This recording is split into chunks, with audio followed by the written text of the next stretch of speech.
Hi, everybody, and good afternoon. Good Thursday afternoon. Bryan Norcross here from Fox Weather, and it's our weekly Q&A here for hurricane season, and we're going to take your questions.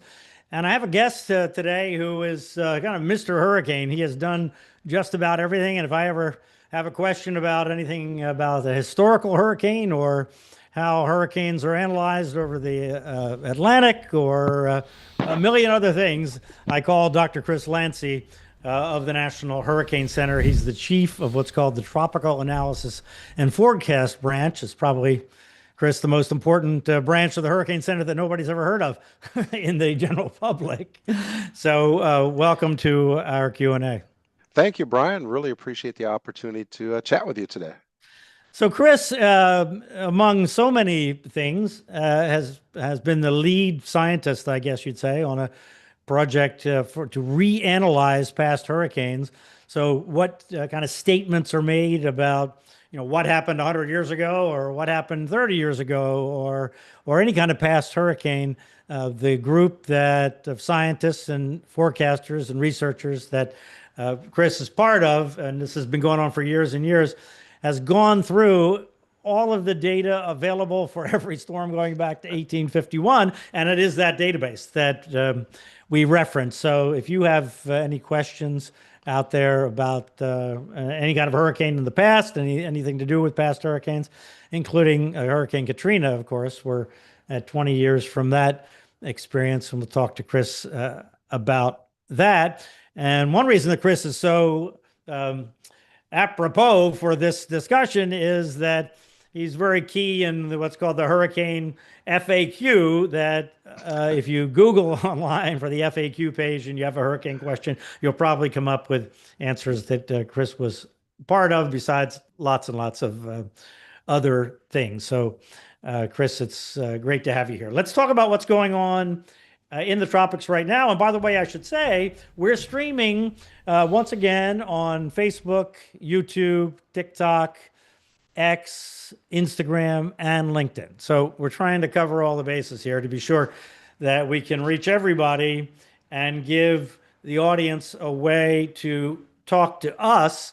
And this is really in preparation for a big storm, so that we have a two-way communication, kind of like we used to do by telephone. But of course, people don't use the phone anymore. So this is it, and we're reaching out the best we can. All right, so what's going on out there right now is we have this area to watch that is a 20% area to watch. The system is not even expecting off the African coast until late in the weekend, Sunday-ish, and it has this kind of window of opportunity to develop there, and that's it in the Atlantic. There's this big cold front here along the East Coast that's pushing off the East Coast, that's really got a big dip in the jet stream associated with it, that anything that gets out in here in the foreseeable future is going north. So this is kind of an interesting Labor Day, that we don't have any real systems to talk about, and even this one out there is a long way from doing anything, and it probably is not going to do anything, as I'll show you more on that in a second. But look at the Pacific. This is interesting, I think, because the Pacific is kind of active again, and these systems over here, we thought one of these might develop for a while. So you have systems kind of flaring up south of Hawaii in the central Pacific, and the eastern Pacific starting to get a little more active. And as we've seen already this year, that after the Pacific gets busy, sometimes the Atlantic gets busy, and there's a good reason for that, and we can talk with Chris about that. But it is interesting that two systems here have a reasonable to decent possibility of developing into at least tropical depression, if not a tropical storm or something stronger. Now, something new to show you here that we're just introducing at Fox Weather, and Chris, I doubt that you've seen this. What we've done is we've taken what are called the ensembles, and the ensembles for any model are running the model over and over again with a little bit of different starting point and seeing what kind of spread you get. If you watch Fox Weather, we call that forecast uncertainty in the spread of the models. Well, we've taken the European, the American GFS, and the Google AI model, and the spread of each one of those ensembles, that's about 130 elements, and then produced a track with it by using kind of normalizing where it is at each time step.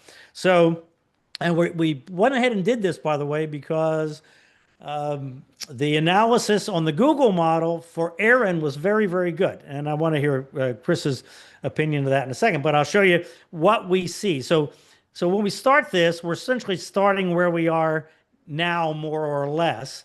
And you see this was Juliet over here. This one up here was Fernand. And now both of those have died out. All right, let's go forward in time and watch what happens here. And let me take this writing off there. And here you can see that system coming off of Africa. And notice it kind of flares up there, goes up to 40% according to this analysis. Hurricane Center has 20%. And then it kind of dies out here because it gets into more hostile wind. At least that's the thinking right now. But anyway, this is kind of verifying what the Hurricane Center is looking at, that that's the area where something might develop. Over here around Florida, notice very low odds. Light blue is down in the 10% range. That's something related to that old front that's going to sit down there. This is Fernand heading off, and it's dying now. And then here are the two systems in the Pacific that might develop. That was old Juliet. So anyway, something new to look out there, Chris.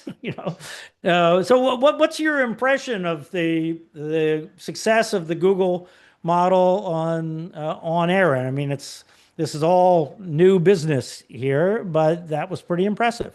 Yeah, 2024, we are just taking baby steps into AI versions of the computer models. This year, we have a suite of them available at the National Hurricane Center, and we're incorporating them into our track and intensity and size forecasts of the storms. And along the way, we're trusting but verifying. We want to see how well they work before we really change our methodology with a lot of consistency. But we're monitoring them, and we're taking a look at how they're verifying. Especially for Aaron, they did do a good job on track and to a limited degree on the intensity. I saw the work that James Franklin did to compare the models, and the only AI model I saw on his chart was the Google DeepMind AI model. Do you have any idea if any of the other ones, the one that people look at online called AIFS, which is the European Center AI model, or I mean, there's the Aurora model from Microsoft. There's the is it Pangu, the Chinese model, and anyway, there are a variety of them. Do you have any idea if the other ones were verified as well as the DeepMind model? If these groups are making them available to us, we're going to be verifying them because we Right. want to see how well they perform in real time. Sometimes when researchers give us results, they look too good to be true because they are. But in this case, it does look like the AI versions of the computer hurricane models are working quite well, and we're starting to incorporate them more thoroughly.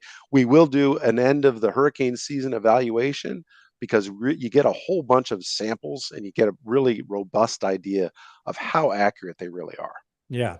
Let's just talk about your current job and everything that the this branch of the National Hurricane Center does that kind of happens behind the scenes that is so important for our understanding of what's going on in the oceans and the forecasting that your group does in the ocean.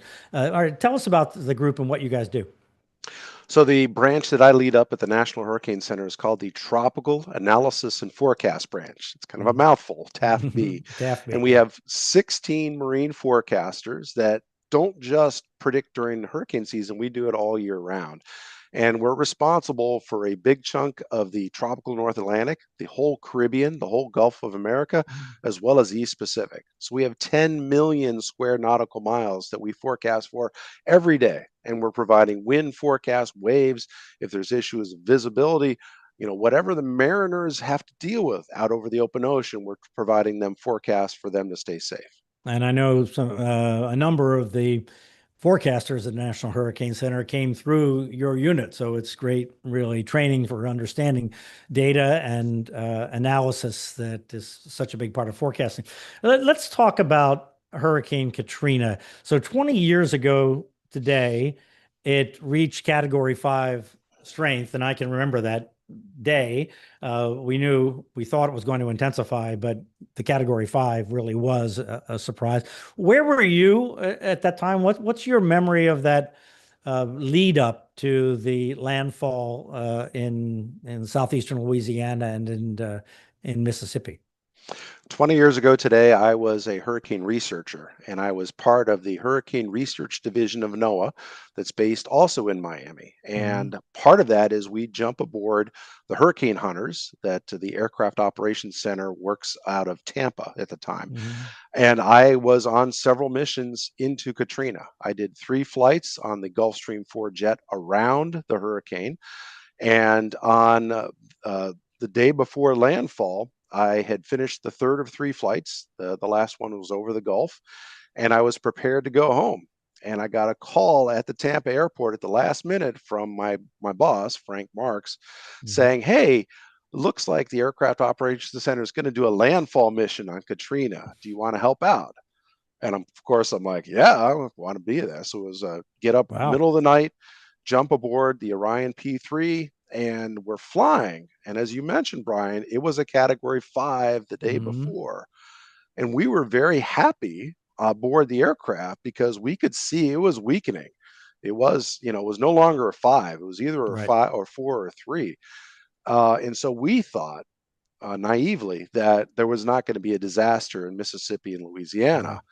What we didn't appreciate at the time was how giant it was, that the Yeah. hurricane force winds extended way out from the center of the storm, and that massive amount of kinetic energy was going to shove that storm surge inland across Mississippi and Louisiana. So it was really saddening to see the aftermath where 1,500 people died in Katrina in Mississippi and Louisiana because of that storm surge from the Gulf as well as Lake Pontchartrain. Was the increase in size related in to the decrease in intensity? I mean, because the pressure was still extremely low. So I always say that the lower the pressure, the more energy there is in the system. And so if you spread that energy out, you end up with weaker winds, but more spread out energy. I mean, we saw this in Sandy. We saw this in Aaron.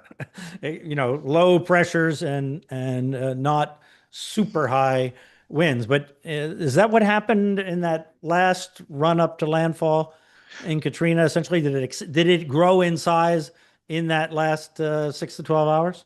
It grew in size dramatically, Yeah. and the reason for it is a little uncertain, whether it was going through a concentric eye wall cycle or was just doing the natural progression as hurricanes as they go poleward, where it starts to evolve into an extratropical cyclone that Hmm. that always are much bigger in size. But regardless of the cause, the effect was a big area along the coast with hurricane winds and the commensurate storm surge that was pushed ashore by the strong winds. Yeah, 28 feet of storm surge in Mississippi. I mean, I was there after Camille in 1970, in February of 1970, driving from Tallahassee over to New Orleans for Mardi Gras. And half of Highway 90, there was no I-10 then, half of Highway 90 was gone. And so they had two-way traffic on the westbound side of Highway 90.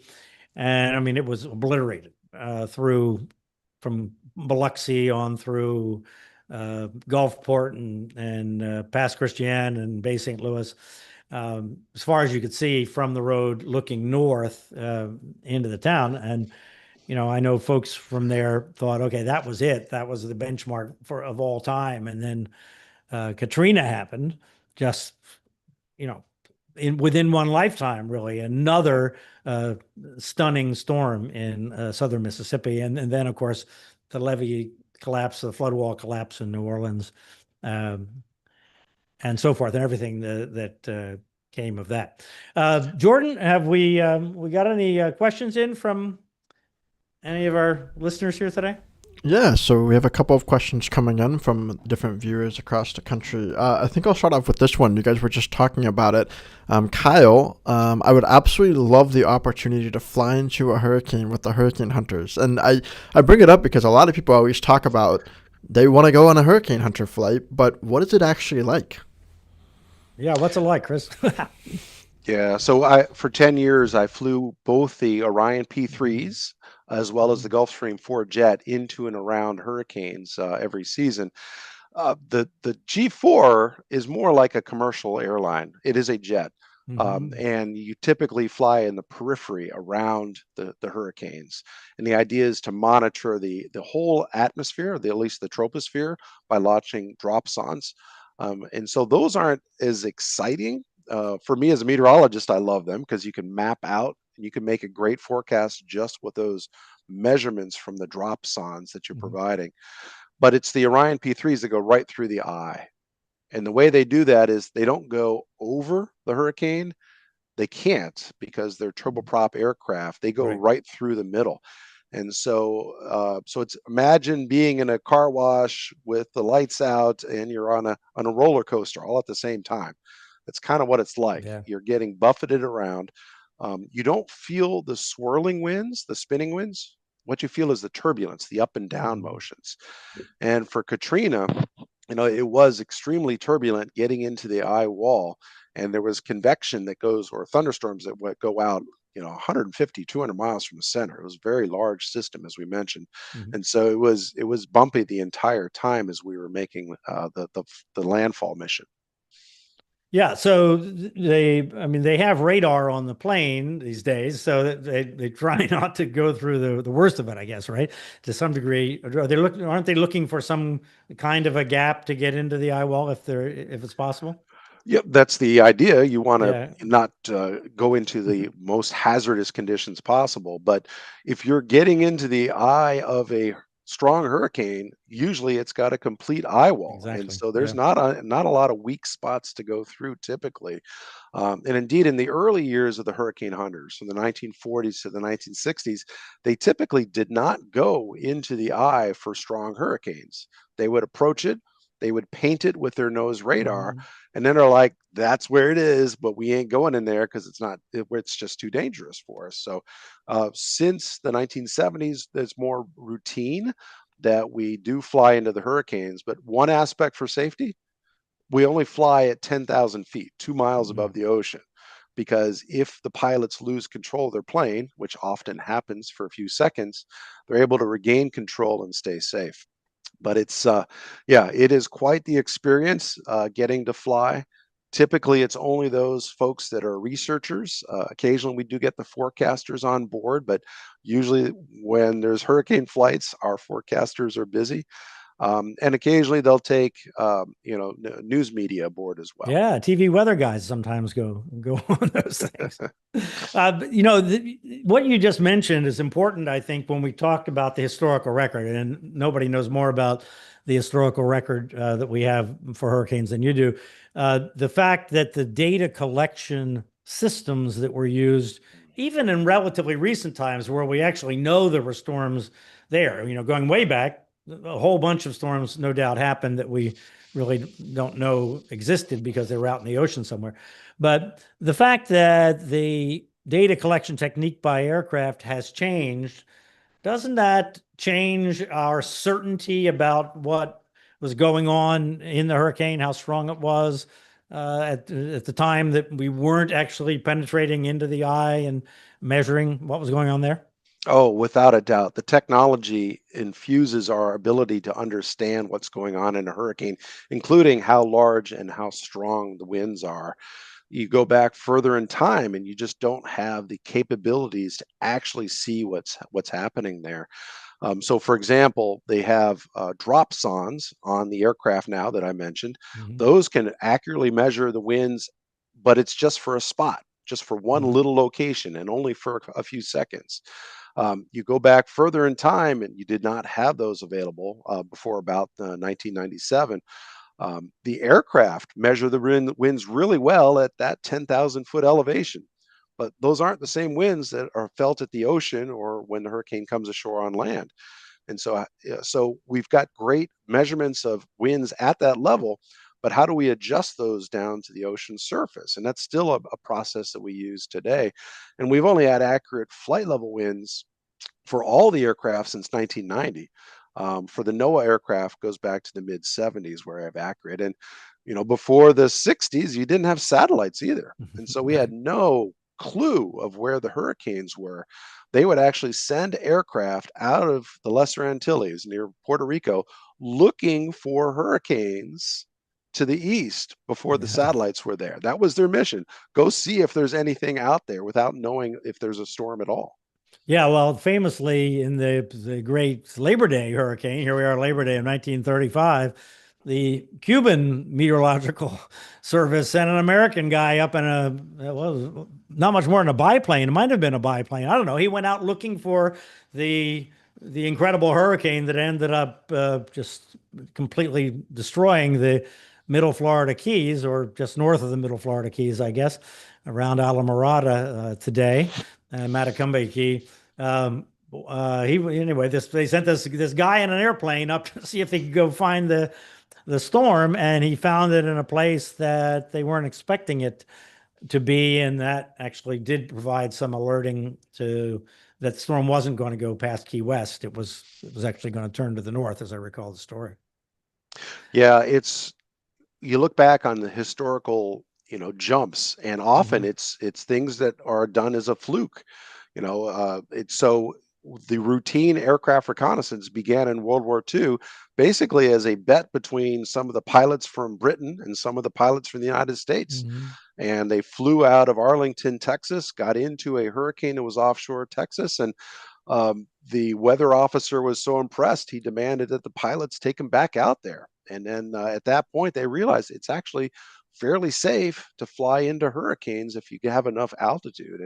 And that kind of process had continued through the Air Force to the Navy and NOAA as well. And it's invaluable information that we get, but we haven't had that really since World War II is where it started.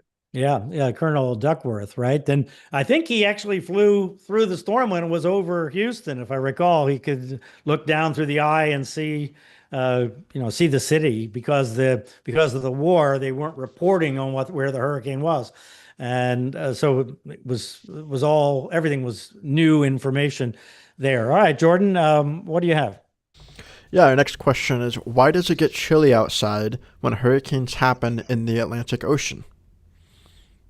Hmm.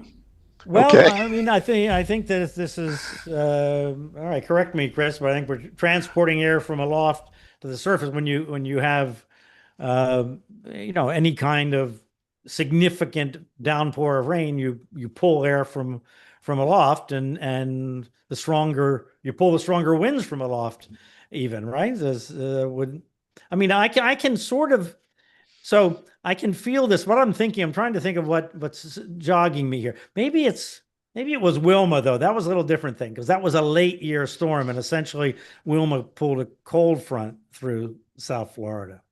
Yeah. Anything My strike you there with that question? Yeah, my guess is in the outer part of the hurricane, you're having sinking air. So it's Hmm. it's called an in, up, and out circulation. Hmm. And that sinking air dries up all the clouds. And as Right. a hurricane is approaching, it is hotter than heck and humid as heck. But you tend not to have a lot of rain.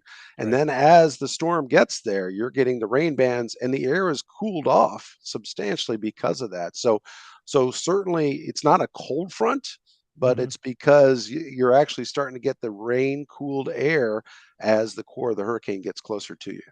Yeah, and in Wilma, it was effectively a cold front because the back end circulation was a north wind, and it was late October, and I mean, look at Sandy, which was that hybrid storm, of course, had all that cold air on the west side, and Yeah, that, Wilma for me was great yeah, because we lost power for 10 days after Wilma being here in Miami. But because of that cold front, it was a legitimate early winter season cold front. right. For the first 3 or 4 days, it was beautiful out. but then it went back to the soup and it got Yeah. kind of nasty again. Well, so yeah, so I lost power. I was living in Miami Beach at the time. I lost power for only 4 days. So it was great because I had this battery thing that I could run a fan all night with the battery thing. And I'd take the battery thing into the TV station where we had a generator and I'd plug it in and charge it during the day. And then I'd go home at night and put the fan on and have the slide. I was living in a condo then, sliding glass doors open. And it was in the 60s outside. It was magnificent. It was the nicest post-hurricane weather I think any of us ever experienced. All right, Jordan, what else do you have? This one from Daisy. How long does it take for a wave to develop into anything when it comes from Africa to reach the U.S.? All right, Chris. I mean, there's an average, I guess, right? Right. So we get about 60 of these tropical waves a year. They usually start in May and continue all the way through November. So it's once every 3 to 5 days we'll get these waves coming off, and most don't turn into a tropical storm or hurricane. If the conditions are ripe, especially August, September, they can form pretty soon off of the African coast. So we've seen that where you get a storm form even just a couple days after it leaves Africa. It is pretty rare for a storm to form near Africa and get all the way to the United States. Typically, the farther east a storm forms, the less likely it'll reach the United States because those storms are always trying to turn north, and you have to have a strong subtropical ridge to kind of keep them in place and moving toward the west. Yeah, you have to have a blocking high because they respond to any kind of little dip in the jet stream if there's a strong storm. But I think where the question was going is, what's the average time from the time a disturbance leaves Africa till it would get to the U.S. if it came to the U.S.? I mean, my sense is that that's in the 10 to 12 day range. Do you know, is there an official average on that? Yeah, so longitude of Africa, West Africa, is about 20 west. Longitude of Florida is 80 west. So that's 60 degrees of longitude. Right. And typically a wave moves about 5 to 6 degrees a day. So if it's moving 5 degrees a day and it's 60, so it's about 12 days or so. Yeah. Yeah. That was my sense of it too. All right, Jordan.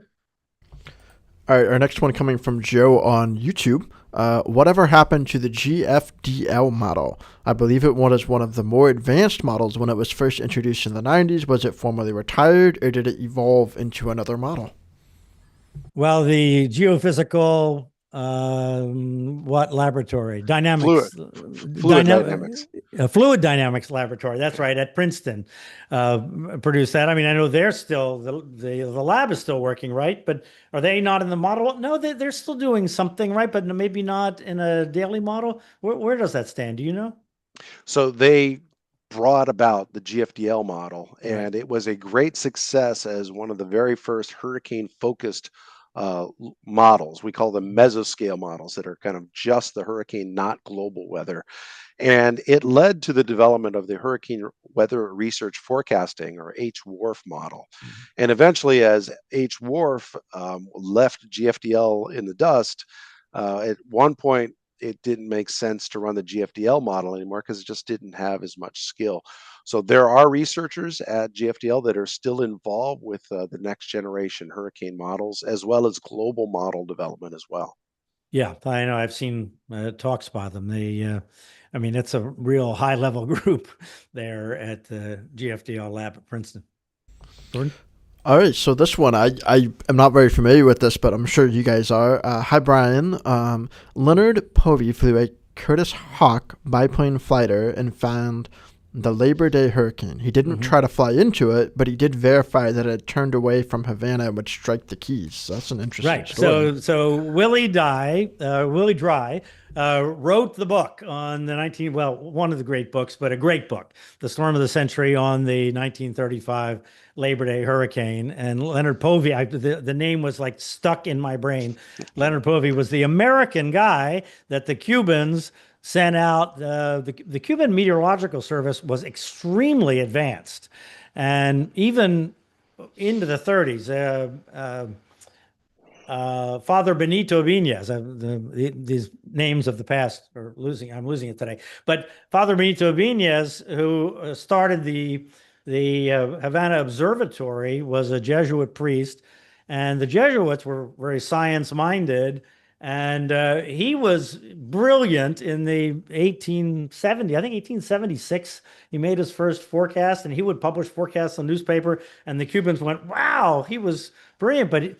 But he was smart enough to look at the clouds and the way the tides were and know something about that. And he set up telegraph systems across the island and had spotters sending him back to the observatory. If you go to Havana, which is a much more difficult thing now than it used to be, there was a time when it was easy to go there. Uh, they have a shrine essentially to Father Benito Vinas, and his counterpart in Manila did very similar things. Another Jesuit priest whose name I don't recall at the moment, but anyway, it was an amazing thing. But that the legacy of Benito Vinas extends to today. Actually, the Cubans are very aggressive and active and excellent at weather forecasting. I know at the Hurricane Center, you interact and share data and so forth with the Cuban Met Service. Yeah, we work with all the countries in the Caribbean. Right. All of them have their own weather service. And you're right, the Cubans have many, many decades of outstanding forecasters and insight. Looking back on Padre Benito Vinas's work, when you read the English translated Yeah. stuff, he knew, for example, in the 1870s, that hurricane low-level clouds spiraled inward. The ones that are the kind of the alto stratus were spiraling without an inflow, and he knew the cirrus up aloft was going outward. Yeah. And he used that to figure out where storms were, and then the change of that over time. Brilliant, brilliant work. I mean, compared to our forecasting abilities today, is very primitive, but it was the very first scientific approach for making forecasts, and they were successful. Yeah, I mean, he was a star. Jose Rubiera you probably know Jose, right? Or I've known him for many years. Jose was the superstar of Cuban television for decades, and I can remember getting in a taxi cab in Havana and having them, what are you doing here? Oh, it's a convention of meteorology, meteorología, in Espanol. And oh, you know Jose. Yeah, everybody in Cuba knew Jose and believed Jose. He was remarkable. He was a great, great, great uh, guy, and he's still active. I still see him online now and then. Yes, but the Cubans led the way in so many ways. In fact, I mean, you can tell the story better than I, but let me tell a little bit of it. Maybe I'm sure you know a lot more, Chris, about the 1900 Galveston hurricane. That at the time there was real tension between the Cuban Met Service and the U.S. Whether was it the Weather Bureau then, or what Yes. was it still? Weather Bureau, I guess, by that Yes. time, right? And in Washington, and there was a political issue because the Americans had essentially taken over Cuba, but the Cubans knew more about hurricanes than the Americans did, and the Cubans didn't like the forecast that the Americans had put on the 1900 hurricane, which was to turn up into Florida, I think, or turn north. Somehow, right? And the Cubans said, no, no, it's going west. So you want to finish that story or tell me what I misremembered? Right. It's an amazing story of how today you wouldn't believe it be possible, but the U.S. Weather Bureau at the time in 1900 lost the storm. They did not know where it was going. And partly it was because the ships at the time did not have two-way radio. The very first report from a ship out over the open ocean to say back to shore was in 1909. And so the Weather Bureau in the United States didn't know that it had gotten into the Gulf and was intensifying and moving toward Texas. The Cubans, though, they were spot on. They knew it was, Yeah. but because of this political differences, and I think a little bit of hubris by the Americans that we thought we knew better, they disregarded the Cuban forecasts, and unfortunately, the storm did get to Texas. It devastated Galveston. and thousands of people died. When you look at what was available, the technology was so much in its infancy, but it was a very vulnerable area.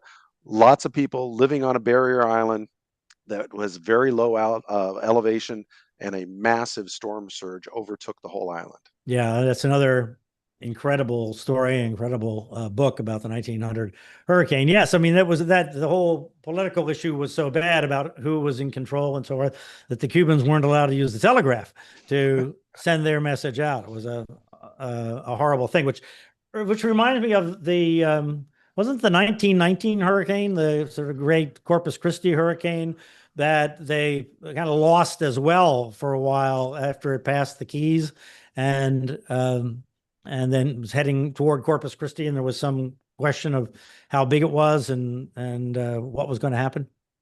Yeah, unfortunately, that was really common in the early part Mhm. of the 20th century to have really no idea of how strong a storm was. Certainly, with the advent of the two-way radio on ships, that you had an idea of where the storm was, but those ships were doing their best to get out of the hurricane. Right. They knew with their barometer, if it was lower, they need to go the other direction. And so you knew that there was a system, but you had no idea if it was just a large tropical storm or if in the middle was a major hurricane. Yeah, there was a cruise ship actually that tried to get into Havana Harbor during that storm, and it ended up sinking in the Florida Keys. It's actually a dive site now that you can go see. That was it's one of those mysterious things that this ship went down. It was a horrible tragedy, but they never found any people. They just found the ship. So it's one of those spooky things that they talk about in the Keys. All right, Jordan. Yeah, so this is coming from our TikTok audience. The TikTok audience is asking about shear, wind shear. How does it impact hurricanes? One person said it seems like people are always talking about it and it's a headache, but what is it? What is it? What is wind shear? Well, so Chris, I'll let you address that because you talk about your discussions that your group does talk about the winds over the Atlantic all the time, and I know you analyze. I mean, wind shear has got to do with the difference in the flow at different levels of the atmosphere, but there's also the issue of good trough, bad trough, and we saw there's a lot of I know scientific discussion about the times like in Michael when we saw what we thought was a pretty high shear environment Mm. that the storm goes ahead and intensifies anyway. So shear is not shear is I guess the lesson of that the thing that we typically say is the difference in a fairly low level and a fairly high level, but sometimes other levels come into play that can be even more important. Yeah. Yeah. Vertical shear, again, that's the change of winds with height, usually Mhm. from near the ocean surface to about 8 miles up. So you're looking Mhm. at basically the tropopause. And Mhm. and ironically, hurricanes don't like strong wind shear. Anything more than about 20 miles per hour usually puts the brakes on their spin up or can cause them to start falling apart. Um, Almost the entire hurricane season, you're having systems in the low latitudes traverse warm water, and most of the time they're in a lot of moisture for them to access, Mhm. but it's the wind shear that's usually the aspect that dictates it. And as Brian said, sometimes you're getting these moderate shear cases, and those are the really challenging ones because depending on the circumstance, you could have moderate vertical shear that tears apart a storm, or it could still intensify a bit. And those are the ones that we're hoping the newest generations of hurricane models can better distinguish for us because those are the most difficult forecasts. Where when it's low shear, warm water, a lot of moisture, it's going to explode, kind of like what Aaron did over the open ocean. If it's cool water or dry conditions or a lot of shear, it's not going to form, or if it is already formed, it's going to fall apart. But it's those ones in the middle; those are the really challenging Mhm. cases. Yeah, and in the early part of the hurricane season, we have the Saharan dust and whatnot. So sometimes the upper level winds or the shearing winds are blowing the dust into the circulation, which can slow it down when the system gets near land. Sometimes the circulation dry air comes from the north. But in the middle there's nothing to stop it if the conditions are right, right? And so that's what happens when we get into September, is that the Saharan dust generally goes away. So we're more likely to have the primo conditions for systems to develop. And that's why we have the peak of the hurricane season nominally on September 10th. Yeah, Jordan? we're fortunate that strong hurricanes are pretty rare in the Atlantic, Caribbean, and Gulf. We only average 3 per year. Mhm. And as one of my former bosses, Professor Hugh Willoughby, who's at Florida International University, he used to say hurricanes are like people. They very rarely live up to their potential. And thank goodness that's Yes. true with hurricanes, because imagine if we had 10, major hurricanes, category 3, 4, 5 every season. That would be hard to imagine and hard to deal with. But just having 3 can be a real challenge, as everybody knows that lives on the coast. Well, and so you could have the every season, and sometimes that has happened where you've had multiple strong hurricanes hitting the coast in a season. 1893 six in my mind, 1886 maybe. But you can also have kind of repetitive hurricanes like the late 40s in South Florida, where it seemed like every year, well, was it 45, 47, 48, 49, and 50, you have a category 4. And in 47 and 48, you had a category 1 as well, all hitting South Florida. So all kinds of repetitive things can happen. Jordan? All right, so our next question, getting into the forecasting, what's coming up next? Do we have a prediction for the next El Nino? So interesting. So the Climate Prediction Center came out with their updated forecast this month. I mean, they update it every month, indicating an increased chance of a La Nina before the end of the hurricane season. It's not a slam dunk, but they put that as the most likely condition because we're in a cool neutral now. So I was saying earlier in the year, if you had to put odds on it, you would think the second half of the hurricane season would be busier than the first half, just based on that more than anything else. What's your take on that, Chris? Right. So when you look at the hurricane season, it's 6 months long, but 90% of the strong hurricanes are just in August, September, and October. So it's a very narrow annual cycle. And even though we've only had 1 hurricane thus far, and we're going to be getting to September very soon, it doesn't tell us much at all about the second half of the season. And last year's a great example of that. We had this huge lull, right, from August to early or mid-September, and we're thinking, oh, maybe we blew it on the seasonal forecast and it's not going to be a busy year. And then, oh my gosh, Yeah. we had Milton and we had the hurricanes, Helene, yeah. Helene that gets into the North Carolina, and it was extremely busy. It was one of the busiest second half of the hurricane season ever. And so yes, it's been nice that we've not had any U.S. hurricane impacts thus far. It ain't going to last. We still think it's going to be very busy for the remainder of the season. Maybe not for the next week, but beyond that, please stay tuned and be ready to take action, because I would be shocked if we didn't have several more hurricanes. Yeah, as I wrote today, it's not over until it's over, right? Now, and last year, I mean, that was really weird. The weather pattern over Africa was so weird. The warmth and the upper atmosphere, which doesn't make the storms grow in the same way, was weird. And then there was this forecast during the lull of the MJO, which is this pulse that goes around the Earth every month or two and can enhance or suppress, emphasis on can, enhance or suppress activity. And it was forecast to come around about the middle of September. And we said, we're just waiting around for the middle of September because then we're going to see what the MJO does. And it did, right? And I mean, I've talked to Phil Klotzbach about this. Was that it? It was really the difference between 0 and 100 really just the MJO? I mean, probably not, but we're kind of in a similar routine this year, right? Where the MJO if a but the MJO can vary in intensity too. It doesn't have to be a strong pulse. Is due to come around again to the Atlantic sometime second week of September, middle of September, something like that. Right. And so when you have the background climatology of the conditions tend to line up from especially mid-August to mid-October of most amount of moisture, least amount of vertical shear, strongest waves coming out of Africa, and very warm sea surface temperatures. If it's a little suppressed, it can cause it to be quiet. But if it's a little enhanced because of this Madden-Julian oscillation, all heck could break loose. And Yeah. so that's the concern. If they stay all over the open ocean, like Aaron mainly did, then it's more of a concern for mariners.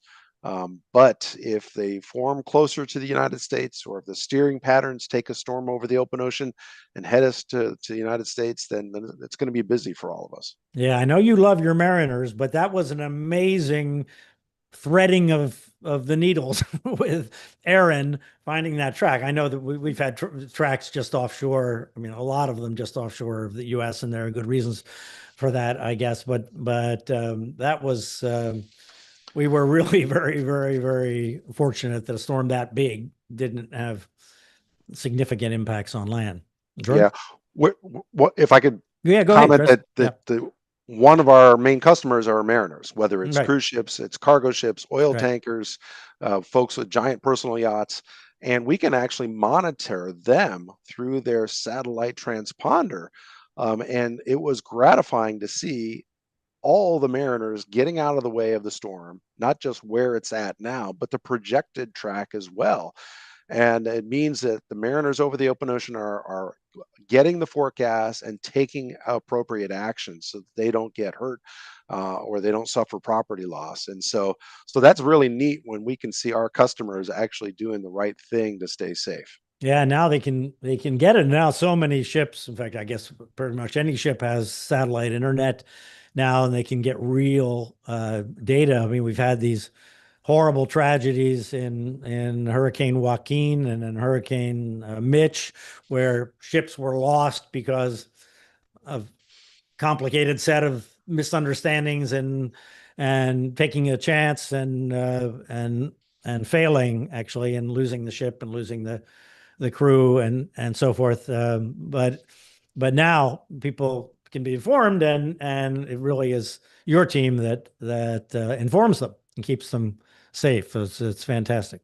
Jordan?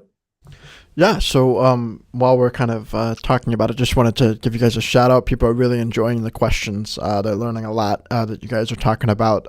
For those that are watching, we'd love to hear where you're from. Type in the comments where you're watching us from, all that kind of stuff, what you think, all of that. Our next question here is from Florida. We got a couple people from Florida asking generally about the forecast, and then this one, I'm curious as to why South Florida hasn't seen a hurricane in years. I'm talking way over 10 plus years. It's like there's a shield. They always turn to the north or stay south and into the Gulf.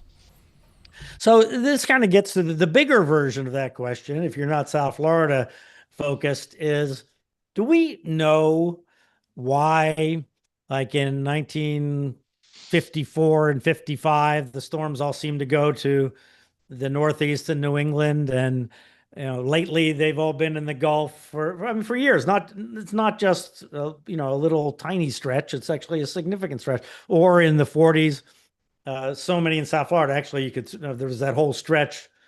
Well, in the 20th century, from the first decade to the 60s, so 7 decades, 7 eyes came over downtown Miami.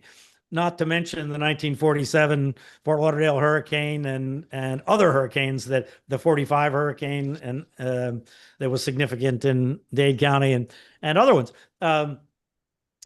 But do we have any sense of why, if that seems to be the case, Chris, of that these long-term patterns?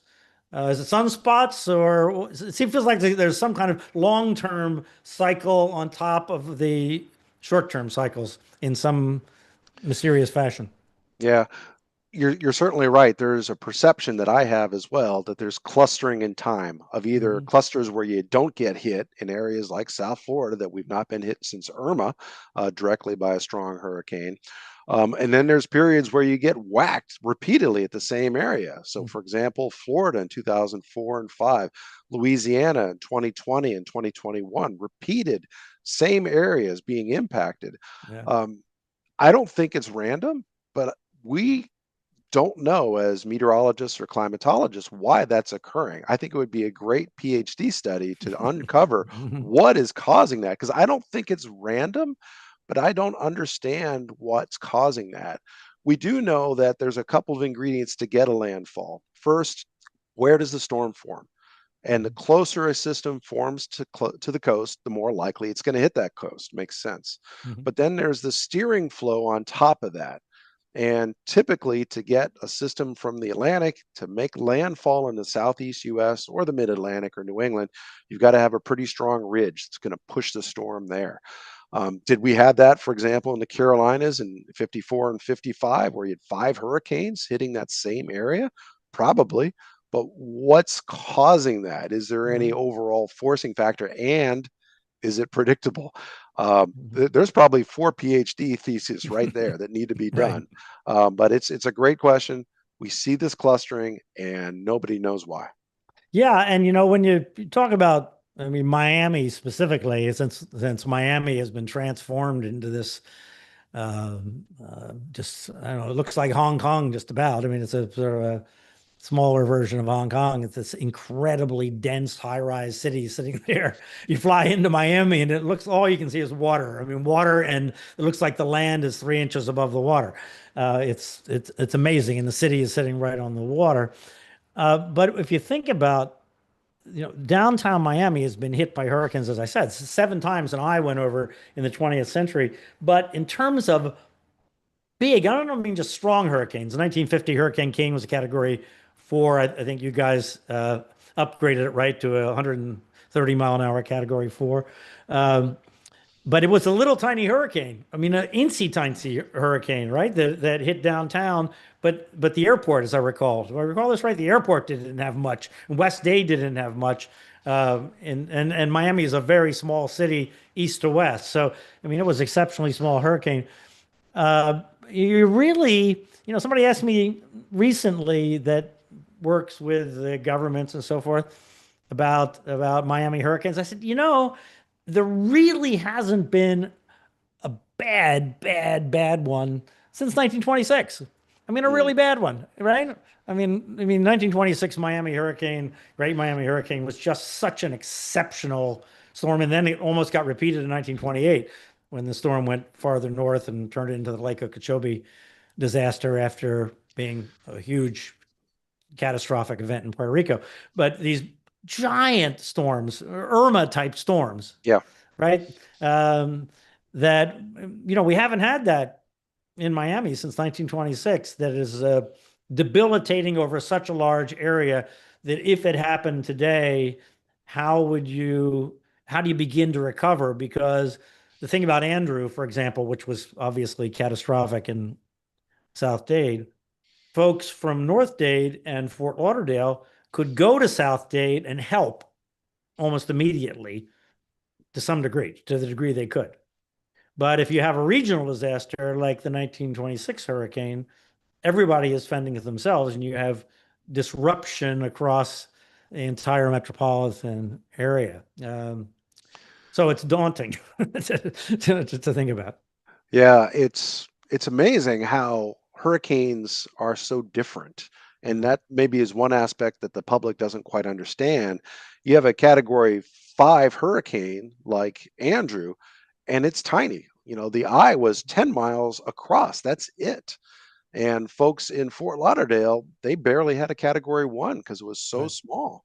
And our ability to forecast these size changes, and whether this is going to be a violent small hurricane or a violent large, are very immature. We just don't do a good job of that.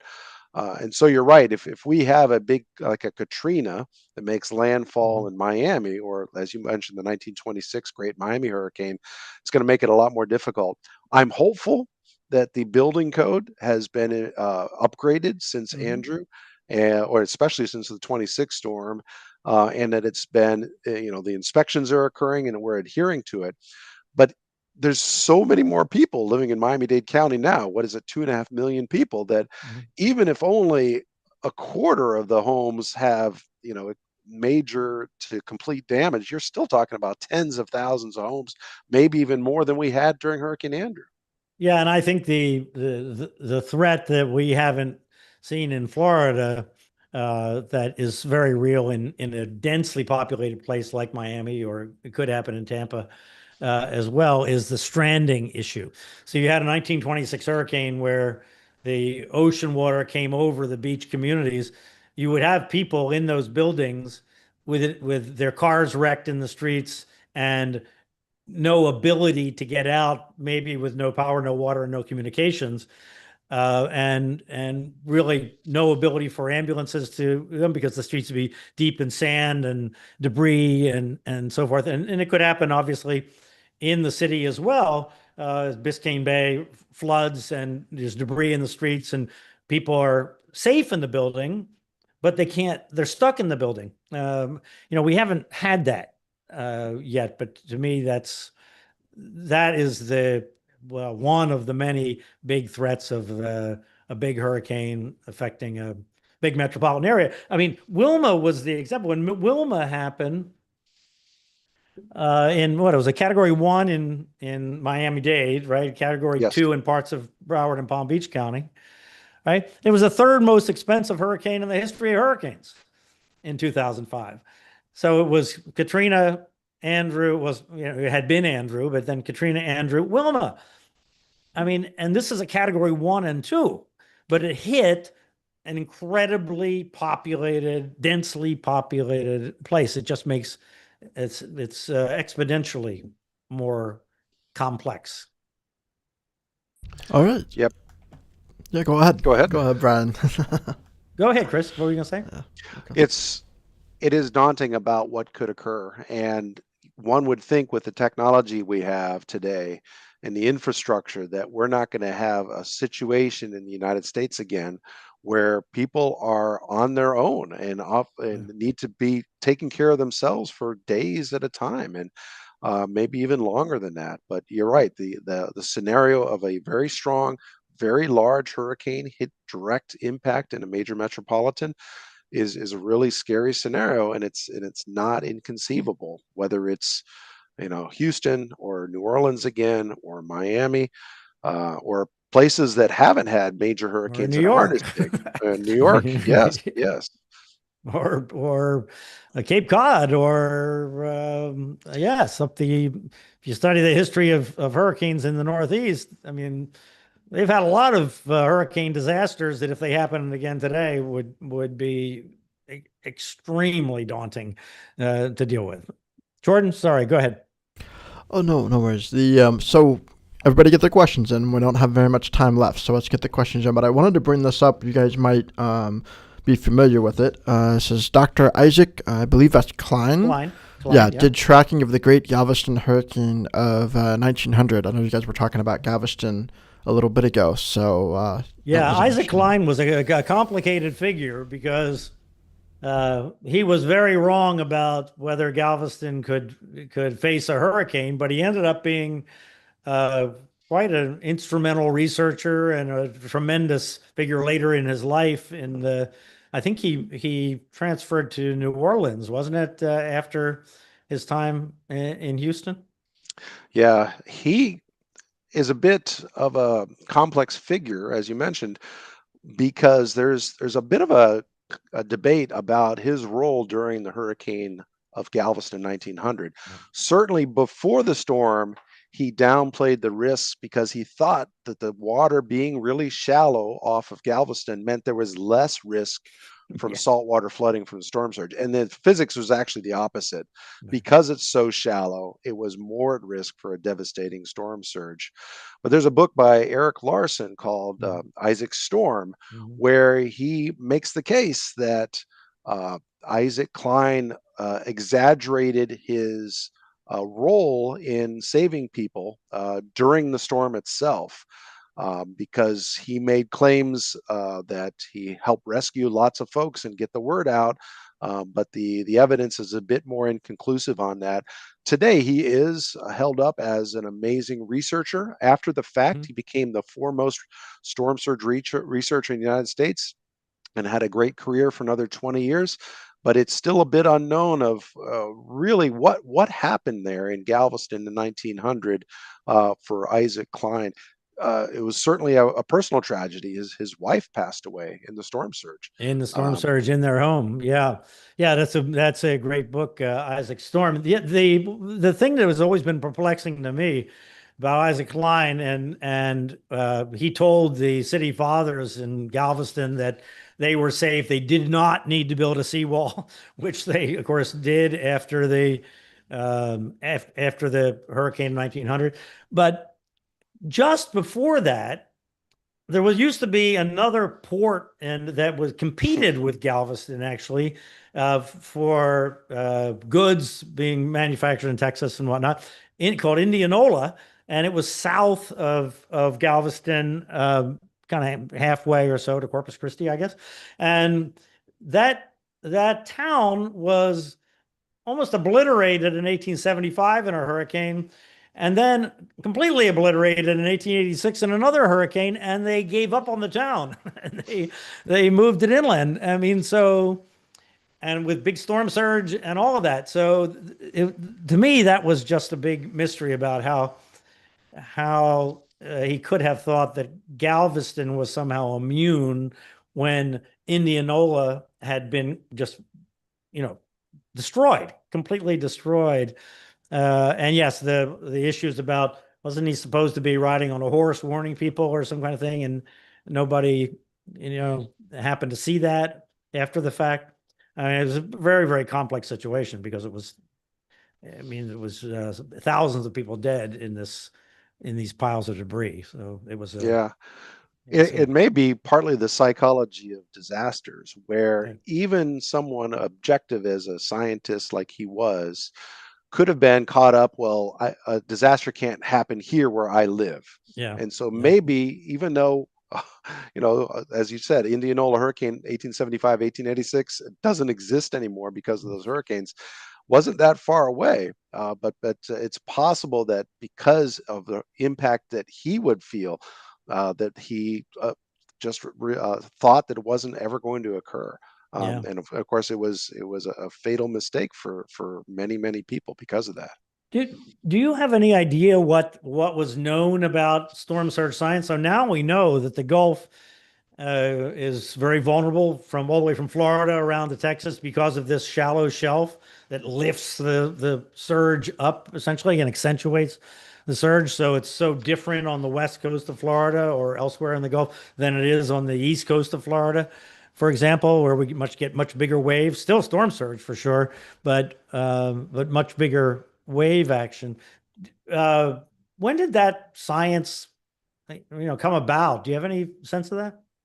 It came about in part because of Isaac Klein in Yeah. in the 20s and 30s. So it was after the Uh, fact, after yeah, the 1900 hurricane. Yeah. right. So what we understand today, 90% of the storm surge is just due to the frictional forcing of the wind on the water, where it's Mm. basically shoving the water ashore. 5 to 10% is the inverted barometer effect, where the Mhm. lowered pressure allows the height of the ocean to go The up a little suction, bit. essentially. Yeah, Mhm. yeah. So we do know that if the hurricane is hitting perpendicular to the coast, the storm surge is going to be worse because more time pushing that water ashore. The storm surge is going to be worse if it's a slower moving system, again, Mhm. because there's more time pushing that water to the coast. And the storm's going to be worse if it's really shallow because that water is more easily pushed over the coastline. And so places like Tampa, for example, are Mhm. extremely vulnerable because of how low lying they are and how shallow the water is offshore. And we've seen the opposite effect with a couple of hurricanes, where because the hurricane hit south of them, they had offshore flow and Tampa Bay emptied out. Right. If the hurricane makes landfall in the Gulf just north of Tampa, it's the opposite. And we're going to see incredible flooding that hopefully people will be aware of in advance and get out of the way. Yeah, Helene might have done folks in Tampa a big favor because there was a storm 100 miles offshore Mm. or so, moving parallel to the coast, and it flooded. It was the biggest flood in many years in Tampa Bay. And just imagine a repeat of the 1921 hurricane, or I mean the 1848 hurricanes. They had two hurricanes in 3 weeks that put big storm surge in Tampa Bay. So it can happen. It doesn't happen that often, but it seems to be happening more. All right, Jordan, we have a few more. Yeah, well, maybe one of our last ones here. It's a great one to kind of finish it up. You guys can both kind of talk about it. Thomas would like to look ahead. Another on the way. So is there another tropical threat brewing, or what are we tracking? Well, we're tracking a system that's forecast to come off of Africa late in the weekend, and it has a so-so chance of developing into something. But and then there's another. If you look at the long-range models, another system sometime after that that maybe has a little more promise. But right now, we're basically not tracking much of anything. How far, in your mind in advance, do you think about these things, Chris? I know the Hurricane Center has a very strict set of, okay, we're not going to talk about it more than 7 days out for good reason, because you start going too far and you're just wrong so often that it really affects your credibility and so forth. But what's your gauge of looking at the models saying, oh, that's maybe something that we ought to pay attention to? Yeah. As we're looking at the 20th anniversary of Katrina right now, Mhm. it helps to look back at what we were doing 20 years ago, during Mhm. the span of my lifetime and my career. We were doing a 2-day tropical weather outlook, but it was all qualitative, all wishy-washy. All Mhm. right. And eventually we're like, well, no, we need to make that quantitative, at least put probabilities on there, chance of development. And we did that for 2 days. And then we were like, well, the models are getting better. So let's go to 5-day forecast on the tropical weather outlook. And then a couple years ago, we're like, wow, the models keep improving. Let's go all the way to 7 days. And so Mhm. a couple years ago, we started doing a 7-day tropical weather outlook, mainly because of the skill of these global weather models and their ensembles. So, can we go out further in time? I think yes, eventually. Sometime I we, certainly yeah. look. I look at the Mhm. models because they run them out 2 weeks, sometimes even a month in advance. Um, it's not quite prime time for us to go beyond 7 days for formations of storms, but I can certainly see where that could be possible in the future. And we just like you said, hurricanes, everyone is different. Every uh, uh, you know disturbance is different in its potential to develop, right? Because some of them really fool you, right? They look like they're going to develop and they don't develop and they go ahead and develop anyway. There's a lot of work to be done. I know Dr. Bob Hart at Florida State does a lot of work on Genesis and why some storms develop and other ones don't. And that, again, more PhD projects, I think. And that's one of the reasons why we don't say, yes, it's definitely going to develop, or Right. no, it ain't. We're just not that good. And so that's why we do more of this probabilistic or chances of formation. And when you look at our track record each hurricane season, we're pretty reliable. So, for example, if we say it's a 70% chance of forming in the next several days, you look at enough cases, and about 70% of them do actually form. So it's fairly well calibrated and reliable. So we can certainly improve. It would be nice to get to a point where we can say definitely it will form or definitely won't. But my guess is we probably won't ever quite get there. Right, right. Because the atmosphere is chaotic, and by definition, you can't absolutely forecast a chaotic system, right? I mean, that's the Exactly. theory. The theory, anyway. Just before we go, Chris, you were a student of Dr. Bill Gray, the amazing Dr. Bill Gray, as so many of the great hurricane researchers and people that you run into went through Colorado State, and even to this day went through Colorado. So what made Bill turn out such good people, or Colorado State turn out such good people? I mean, I went to Florida State, and Florida State turned out good people too. But the legacy of Bill and his predecessors there, I guess, what brought Bill to Colorado State has been stunning, is maybe not even strong enough. Right. When I was graduating UCLA in 1987, I knew I wanted to focus on hurricanes for my graduate work. And there's a few schools, including Florida State, that I applied to and was interested at. But the opportunity to work with him, and at that point, he had just started the seasonal predictions a couple years before, and I was so intrigued about that opportunity to make forecasts that actually worked months in advance. And so I applied, I got in, and I was able to work with him on seasonal forecasting and climate change questions on hurricanes. And of course, living in Colorado, going to Colorado State, it's a pretty beautiful place as well. So it was a great 6 years of my life there.